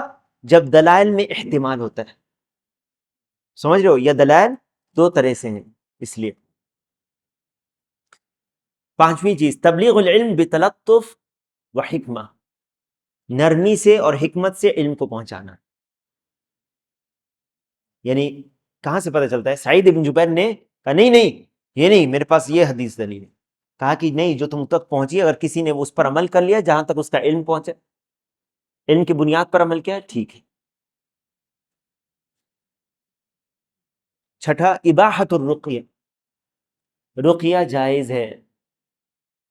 ساتواں، ارشاد من اخذ بشیء مشروع الی ما هو افضل منہ، جو کوئی عمل کرتا ہے اس سے افضل عمل کی طرف کسی کو رہنمائی کرنا، ہے یا نہیں ایسا؟ ٹھیک ہے، کوئی مشروع کام، کوئی جائز کام کر رہا ہے، اس سے افضل کی طرف رہنمائی کرنا، یہ خیر خواہی میں سے ہے اس کے لیے۔ آٹھویں بات، فضیلت نبینا محمد صلی اللہ علیہ وسلم حیث عرضت علیہ الامم، نبی صلی اللہ علیہ وسلم کی فضیلت آپ کے سامنے امتوں کو پیش کیا گیا۔ نویں بات، ان الانبیاء متفاوتون فی عدد اتباعہم، انبیاء مختلف، یعنی انبیاء کے درجہ مختلف ہیں، بعض انبیاء کے بہت زیادہ جیسے محمد صلی اللہ علیہ وسلم کے، اور بعض کے کم ہوں گے۔ اس سے آپ کو سمجھ میں آ گیا کہ کم اور زیادہ تعداد انبیاء کی ہو سکتی ہے، تو اس میں متفاوت ہیں وہ۔ 10ویں بات، الرد علی من احتج بالاکثر وزعم ان الحق محصور فیہم، ان کا رد ہے اس میں جو سمجھتے ہیں کہ حق وہ ہے جو زیادہ ہو، کثرت تعداد کو جو حق کا معیار بناتے ہیں وہ غلطی کرتے ہیں، اور یہ دلیل اس سے ملتی ہے۔ 11ویں بات، ان الواجب اتباع الحق وَإِن قَلَّ أَهْلَهُ وَإِن قَلَّ أَهْلُهُ، حق کی اتباع کرنا اصل ہے گرچہ اس کی اتباع کرنے والے کم ہی کیوں نہ ہوں۔ 12واں پوائنٹ، فضیلت موسیٰ علیہ السلام وقومہ، موسیٰ علیہ السلام کی فضیلت، بڑی تعداد میں ان پر ایمان لانے والے لوگ تھے، ان کی قوم کی فضیلت۔ 13واں مسئلہ، فضیلت هذه الامہ وانہم اکثر الامم اتباعا لنبیہم صلی اللہ علیہ وسلم، اس امت کی فضیلت، اور یہ سب سے زیادہ اپنے نبی کی اتباع کرنے والی یہ امت ہوگی۔ 14 فضیلت تحقیق التوحید وثوابہ، توحید کو مکمل تحقیق کرنا، توحید کی تحقیق، اس کا ثواب کیا ہے، اس کی فضیلت، اس کا ثواب۔ فضیلت کیا ہے؟ بغیر حساب کے اور بغیر عذاب کے جنت میں چلا جائے گا۔ اللہم اجعلنا منہم، اللہ ہمیں بھی اس میں شامل کر دے۔ 15واں مسئلہ، اباحۃ المناظرہ فی العلم والمباحثہ فی نصوص الشرع للاستفادہ واظہار الحق، مناظرہ بات چیت کرنا علم کے معاملے میں، اور اس میں مباحثہ کرنا، بحث، آپس میں بات کرنا اس تعلق سے تاکہ ایک جو نصوص، شرعی نصوص کی روشنی میں، تاکہ فائدہ حاصل کریں اور حق ظاہر ہو۔ لیکن یہاں پر مناظرہ اہل بدعت سے مراد نہیں ہے یہاں پر، کیوں؟ صحابہ نے اہل بدعت سے یہاں پر مناظرہ نہیں کیا، بلکہ کس سے کیا؟ آپس میں کیا۔ تو اپنے علمی مسائل کو کے بارے میں مناقشہ کرنا، باتیں کرنا علمی مسائل کے، یہ اس میں کوئی حرج نہیں ہے۔ 16واں مسئلہ، يعمق علم السلف لمعرفتهم ان المذکورین فی الحدیث لم ینالوا هذه المنزلة الا بعمل، سلف یہ جانتے تھے کہ اس عمل کو جو حدیث میں ہے وہ اس منزلت پر علم کی بنیاد پر ہی پہنچے، عمل کی بنیاد پر ہی پہنچتے ہیں، عمل سے پہنچتے ہیں۔ 17 کس کا رد ہے اس میں؟ ان صوفیوں کا، ان لوگوں کا جو دعویٰ کرتے ہیں کہ فلاں کو جو ہے، ایک تو وہ دعویٰ کرتے ہیں کہ پیدائشی ولی تھے، ہے نا، اور وہ جو بغیر کچھ نہ کرو تو جنتی ہے ہو جاتے، نہیں، بلکہ اس میں عمل کا دخل ہے، آپ کے عمل کا۔ ہاں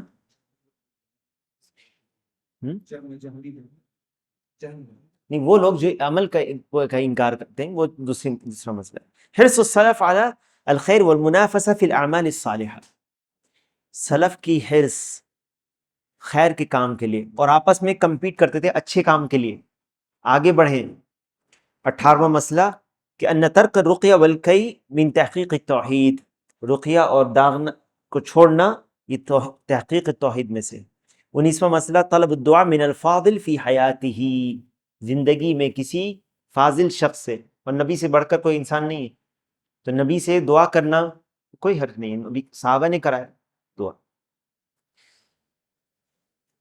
علم من اعلام نبوته صلی اللہ علیہ وسلم حيث اخبر ان عكاشة من السبعين الذين يدخلون الجنة بلا حساب ولا عذاب فقتل شهيدا في حروب الردة رضی اللہ عنہ، یہ نبوت کی نشانی میں سے ہے کہ اللہ کے نبی صلی اللہ علیہ وسلم نے عکاشہ رضی اللہ عنہ کے بارے میں یہ 70,000 میں سے بیان کیا کہ ان میں سے یہ ہے، اور 13 ہجری میں یعنی نبی صلی اللہ علیہ وسلم کی وفات کے بعد ان کو شہید قتل کیا گیا، ٹھیک ہے، حروب الردہ میں۔ تو یہ کیا ہے؟ نبوت کی نشانیوں میں سے نبی صلی اللہ علیہ وسلم کے۔